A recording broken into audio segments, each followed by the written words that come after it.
দুটো খুব ছোট ছোট ঘটনা। এই রকম ছোট ছোট ঘটনা প্রতিনিয়তই ঘটে।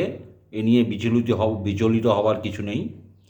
আগামী বিধানসভা ভোটে যদি তৃণমূল ক্ষমতায় আসে, এরকম ছোট ছোট ঘটনা আপনার সঙ্গেও ঘটবে। ঘটনাগুলো কি? দেখুন, রানাঘাটের নোকারি, একটা জায়গা রানাঘাটের নোকারি, সেখানে রঞ্জিত ঘটক এবং অঞ্জলি ঘটক, দুই বৃদ্ধা দম্পতি,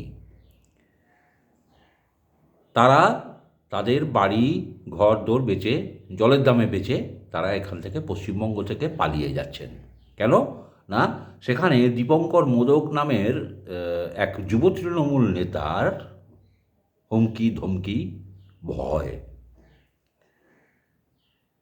এবারে মজার ব্যাপার, আরও মজার ব্যাপার হচ্ছে রঞ্জিত ঘটকের মানে আত্মীয় বা পরিজন জগদীশ মণ্ডল, ইনিও বয়স্ক ব্যক্তি, ইনি তৃণমূলের লোকাল নেতা। এনার বক্তব্য হচ্ছে, দেখুন আমি তৃণমূলের নেতা, আমার আত্মীয়ের যদি এরকম হয় তাহলে আর কার কীরকম কী হবে আপনারা বুঝতেই পারছেন। এই জগদীশ মণ্ডল নিজে বলছেন, জগদীশ মণ্ডল স্বীকার করছেন যে এরকম হচ্ছে, এবং তাহলে সাধারণ মানুষের সঙ্গে কি হবে বা হয় সেটা আপনারা ভেবে দেখুন।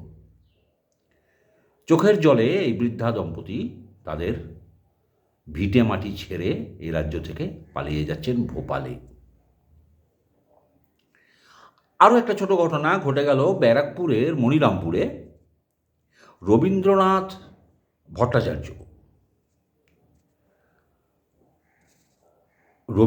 ভট্টাচার্য, কাউন্সিলর, তিনি তুলসীচরণ অধিকারী, এক ৮০ থেকেও বেশি বয়সের এক বৃদ্ধকে মেরে ফেললেন লাথি মেরে।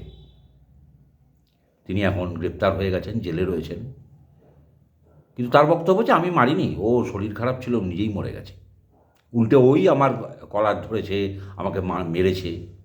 ধরুন, একটা ৮০ বছরের ব্যক্তি যে কিছুক্ষণ পরে মারা যাবে, মুমূর্ষু ব্যক্তি তার মানে, সেই লোকটা একটা কাউন্সিলরের কলার ধরে তাকে মারতে পারে, আপনাদের মনে হয়? হতেই পারে। আমাদের কিছু এই নিয়ে বক্তব্য না রাখাই ভালো।